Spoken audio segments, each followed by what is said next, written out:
আমলকির থাকে অনেক গুণ, এগুলো বলে শেষ করা যায় না। তারপরও কিছু কিছু গুণের কথা আপনাদের সঙ্গে শেয়ার করছি। এটি চুলের খুশকি দূর করে ও পাকা চুল প্রতিরোধ করে। আমলকির রস কোষ্ঠকাঠিন্য, পাইলসের সমস্যা দূর করতে পারে। আর এতে ত্বকের কালো দাগ দূর করে এবং ত্বকের উজ্জ্বলতা বাড়ায়। এছাড়া আমলকির রস দৃষ্টিশক্তি বাড়ায় এবং চোখের বিভিন্ন সমস্যা যেমন চোখের জল পড়া, যেমন চোখের চুলকানি, এগুলো কিন্তু আমলকি দারুণ কার্যকর, বিশেষ করে কাঁচা আমলকিটা খেলে। তো নমস্কার বন্ধুরা, পলি কিচেন রুমে সবাইকে স্বাগত। আশা করি সবাই ভালো আছেন আর আমিও আপনাদের আশীর্বাদে মোটামুটি ভালোই আছি। তো আজকে শেয়ার করব বন্ধুরা আমলকির আচারের রেসিপি। হ্যাঁ বন্ধুরা, ঠিকই শুনেছেন, আজকের আমলকির আচার আপনাদের সঙ্গে শেয়ার করব। প্রথমে তো বললাম আমলকির গুণাগুণ বলেই শেষ করা যায় না বন্ধুরা। তো আমলকি যে এত সুন্দর আচার হয়, একবার হলেও বাড়িতে এই আচারটা বানাবেন। আর আমার এই রেসিপিটি কোনো অংশে যদি ভালো লেগে থাকে, প্লিজ প্লিজ বন্ধুরা আমার চ্যানেলটি সাবস্ক্রাইব করে পাশে থেকে যাবেন আর পাশে থাকা বেল আইকন প্রেস করবেন পরবর্তী নোটিফিকেশন পাওয়ার জন্য। তাহলে বন্ধুরা আর বক বক না করে চলুন দেখে নেওয়া যাক এবার আমলকির রেসিপি। তো এই দেখুন কিছুটা এখানে কাঁচা আমলকি নিয়েছি। এই দেখুন বন্ধুরা আমলকিগুলো কত বড় বড় দেখুন। তা আমলকিগুলো আমি পরিষ্কার করে এই আমলকিটাকে কিন্তু অবশ্যই ধুয়ে নিতে হবে। অবশ্যই আমলকিটাকে জল পাল্টে পাল্টে আমি ভালো করে আমলকির এই গাটা কিন্তু এরকম আস্তে আস্তে ঘষে গাটা কিন্তু পরিষ্কার করে ধুয়ে নিতে হবে। অনেক সময় ময়লা থাকে, আমলকি যখন গাছতলায় পড়ে বা পাড়া হয় তখন কিন্তু অনেকটা ময়লা টয়লা লাগে। এই কারণে আমলকিটাকে পরিষ্কার করে পরিষ্কার জল দিয়ে ভালোভাবে এভাবে একটু কষলে কষলে আমি ধুয়ে নেব। মিনিমাম 3 থেকে 4 বার আমি এভাবে জল পাল্টে পাল্টে মোট কথা আমলকিটাকে আমি ধুয়ে নিলাম। এবার আমি একটা কড়াই বসিয়ে দিয়ে কড়াই আমি পর্যাপ্ত পরিমাণ জল দিয়ে জলটা একটু গরম হলে আমলকিগুলো দিয়ে দিলাম। আমলকিটাকে জাস্ট একটু ভাপিয়ে নিব, 5 মিনিটের মতন জ্বালালেই হবে। এদিকে আমি বাকি কাজটা করে নেব। কি কি মশলা দিচ্ছি দেখুন বন্ধুরা। 2টো রসুন কোয়া, দেখুন 2টো রসুন কোয়া আর 4-5টা কাঁচা লঙ্কা। হ্যাঁ বন্ধুরা, 2টো রসুন আর 4-5টা কাঁচা লঙ্কা। ভাবছেন কাঁচা লঙ্কা দিয়ে আবার রেসিপি? হ্যাঁ দেখুন বন্ধুরা, কাঁচা লঙ্কা দিয়েও কিন্তু আচার হয়। আর এখানে নিয়েছি কালো সরিষা, 1 চামচ মতন কালো সরিষা নিয়েছি আর নিয়েছি 1/2 চামচ ধনিয়া। তো এটা পরিমাণ বুঝেই নেবেন। আর 1/2 চামচেরও কম নিয়েছি পাঁচফোড়ন। আর এখানে দেব এই দেখুন ভিনেগার নিয়েছি। এখানে কিন্তু কোনো রকম জল ব্যবহার করা যাবে না বন্ধুরা। তো ভিনেগার দিয়ে এই মশলাটাকে আমি একটু শিলে বেটে নিব। আপনারা মিক্সারও এটা বাটতে পারেন। তো আমি এটা শিলে সুন্দর করে মিহি করে এটাকে কিন্তু বেটে নিব। যাক, এদিকে এই 5 মিনিট হয়ে গেল। এই দেখুন এটাও কিন্তু ওই যে চামচ দিয়ে আমি দেখে নিচ্ছি কেমনটা সেদ্ধ হয়েছে। এই দেখুন বন্ধুরা আমলকি কিন্তু বেশ মোটামুটি ভাপিয়ে নেওয়া হয়েছে। খুব বেশি ভাপানো যাবে না, এটাই ঠিক আছে। এই দেখুন আমলকির ভাপানোর পরে কালারটা দেখেছেন কত সুন্দর একটা কালার হয়েছে। এবার এটাকে নামিয়ে চামচ দিয়ে দিয়ে আমি এবার একটু আমলকিগুলোকে ভেঙে নিলাম। আর হাত দিয়ে আমি এই দেখুন আমলকির ভিতর যে দানা, এই যে বড় যে দানাগুলোকে আমি একটু বেছে ফেলে দিব। দানাগুলো আমি রাখবো না, আপনারা চাইলে দানা রাখতে পারেন। আর এখানে কিছুটা শুকনো লঙ্কা আমি একটু টেলে নিয়ে নিলাম, শুকনো খোলায় শুকনো লঙ্কা টেলে নিলাম। তো টেলে নেওয়া হলো। এবার আমি এই রেসিপিটা সরিষার তেলে করব, আমলকির আচার।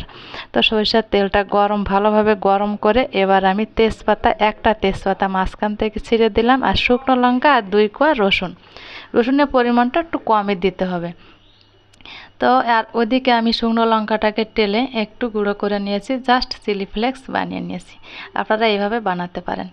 তো এবার আমি ওই মশলাটা দিয়ে দিলাম বন্ধুরা। তো ওই মশলাটা দেওয়ার সময় ওটা স্কিপ হয়ে গেল গো, ওটা দেখাতে পারলাম না। তো ওই মশলাটা দিয়ে আর হলুদ গুঁড়া দিলাম। আর এটা ভাবছেন লঙ্কার গুঁড়া? না বন্ধুরা, এটা ঝাল লঙ্কার গুঁড়ো না, এটা হচ্ছে কাশ্মীরি লঙ্কার গুঁড়া। শুধু কালার আসার জন্য কাশ্মীরি লঙ্কার গুঁড়োটা দিয়ে দিলাম। তো মশলাটা কষিয়ে নিয়ে এবার আমি ভাপিয়ে রাখা আমলকিগুলোকে দিয়ে নেড়েচেড়ে ভালোভাবে মশলার সঙ্গে নেড়েচেড়ে মিশিয়ে দিতে হবে। তো বন্ধুরা একবার এভাবে একটু বানিয়ে দেখবেন আপনারা। আর এ সময় কিন্তু আঁচটাকে একদম লো ফ্লেমে রেখে মশলার সঙ্গে মিশিয়ে এবার একটু ঢাকা দিয়ে দেব। তো ঢাকা দিয়ে কিছুক্ষণ 1-2 মিনিটের মতন রেখে আবার একটু ঢাকনাটাকে তুলে আমি একটু বিট লবণ ব্যবহার করলাম। তো অল্প পরিমাণ বিট লবণটা দিয়ে দিলাম। আপনারা বিট লবণটা ব্যবহার করার চেষ্টা করবেন এই আচারের রেসিপিতে। তো এবার আমি দিয়ে দিব চিনি। আমি এখানে চিনিটা দিয়ে দিলাম। চিনিটা আপনাদের পছন্দ অনুযায়ী দিবেন, যেহেতু আমার এই রেসিপিটা একটু টক ঝাল হবে, তো এখানে আমি চিনিটা সেভাবে দিলাম।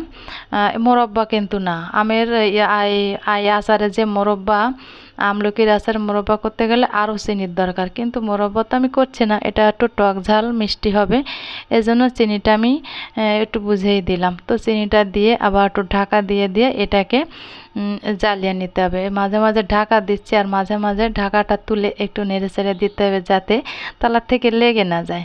দেখুন বন্ধুরা, কালারটাও দেখুন, কালারও কিন্তু চেঞ্জ হচ্ছে, চিনি দিয়েছি তো চিনির কারণে আমলকিটা কিন্তু একটু জল জল ভাব এসেছে। কোনোভাবেই কিন্তু এই আমলকির আচার করার সময় জল ব্যবহার করা যাবে না বন্ধুরা।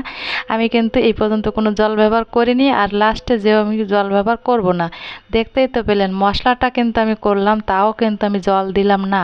আমি কিন্তু ওখানে ভিনেগার ব্যবহার করে ভিনেগারটা দিয়েই আমি মশলাটা পিষে নিয়েছি। ওখানে শিলে যখন বেটেছিলাম তখন কিন্তু একটুও আমি জল দিইনি। জল কিন্তু ব্যবহার করা যাবে না, তাহলে এই আচারটা জল ব্যবহার না করে যদি করা হয়, আচারটা কিন্তু অনেক দিন রাখা যায়। আর এটা ঠান্ডা করে কাচের বয়ামে রেখে দিতে হয়, আর এটা মাঝে মাঝে রোদ্রে দিতে হয়, আর কিচ্ছু করতে হয় না বন্ধুরা। এই ধরনের আচারের রেসিপি দারুণ লাগে কিন্তু। এবার দেখুন, ওই যে চিলি ফ্লেক্সের মতো বানিয়ে রেখেছিলাম যে শুকনো লঙ্কাটা টেলে, এবার শুকনো লঙ্কাটা আমি দিয়ে দিলাম। তো দেখুন বন্ধুরা, শুকনো লঙ্কাটা দিয়ে আবারও একটু নেড়ে চেড়ে দিব। তো মাঝে একটা আমি একটু টেস্ট করে নিয়েছিলাম যে কেমন হয়েছে, লবণটা তো অবশ্যই চেক করা আমাদের দরকার। তো দেখলাম যে লবণটা আরও একটু লাগবে, তো ওখানে আমি আরও একটু বিট লবণ দিয়ে দিলাম। তো বিট লবণটা দিয়ে আবারও একটু, আর ওই শুকনো লঙ্কার যে চিলি ফ্লেক্সটা দিয়ে আবার একটু নেড়ে চেড়ে মশলা আর সঙ্গে ভালো করে মিশিয়ে নিলাম। এই দেখুন, এবার আঁচটাকে একটু মিডিয়ামে নিব, লো টু মিডিয়ামে রেখে এই আচারটা করতে হবে। কোনোভাবেই কিন্তু আঁচটাকে বাড়িয়ে নেওয়া যাবে না। আঁচটাকে বাড়ালে কি হবে, তাড়াতাড়ি হয়ে যাবে, কিন্তু আচারটা ভালো হবে না, হয়তো পুড়েও যেতে পারে, আর খেতেও বাজে লাগতে পারে। এজন্য এই রেসিপিটা করার সময় অবশ্যই এদিকে কিন্তু খেয়াল রাখতে হবে, বেশিরভাগ রাখতে হবে লো টু মিডিয়াম। তো এই দেখুন, আচারটা কিন্তু আমার অলরেডি হয়ে গেল। আমি একটা স্টিলের থালায় আচারটাকে নামিয়ে একটু ঠান্ডা করে নেব। ঠান্ডা করে তারপরে কিন্তু এটাকে আমি একটা কাচের বয়ামে তুলে রাখবো। আচারটাকে আমি মাঝে মাঝে রোদ দেব। আচারটা রোদ দিলে আচারটা কিন্তু ফ্রিজ ছাড়াও অনেক দিন সংরক্ষণ করে রাখা যায়। যাদের ফ্রিজ নেই, সবার যে ফ্রিজ আছে এমন তো কথা নেই, যাদের ফ্রিজ নেই তারা কিন্তু এই আচারটা ফ্রিজ ছাড়া অনেক দিন ব্যবহার করতে পারে বন্ধুরা। তো আচারটা আমি নামিয়ে, এই দেখুন নামিয়ে নিলাম একটা থালায়। তো এবার একটা ছোট প্লেটে নিয়ে আপনাদের একটু কাছের থেকে দেখাচ্ছি। দেখুন আচারটা কত সুন্দর কালারটা হয়েছে, কালারটা কিন্তু দারুণ লাগছে। যেমন কালার, খেতেও কিন্তু দারুণ টেস্টি কিন্তু এই আমলকির আচার। তো ভাবছেন আচার বানাবো কি বানাবো না? হ্যাঁ বন্ধুরা, এই ভিডিওটি দেখার পরে অবশ্যই কিন্তু এই আচারটা অবশ্যই বানাবেন। খুব বেশি যে একটা খরচ হয় তা কিন্তু না, অল্প খরচে কিন্তু সুন্দর আচার হয়। তো বন্ধুরা, আপনারা ভালো থাকবেন, সুস্থ থাকবেন, দেখা হবে অন্য কোনো নতুন ভিডিওয়।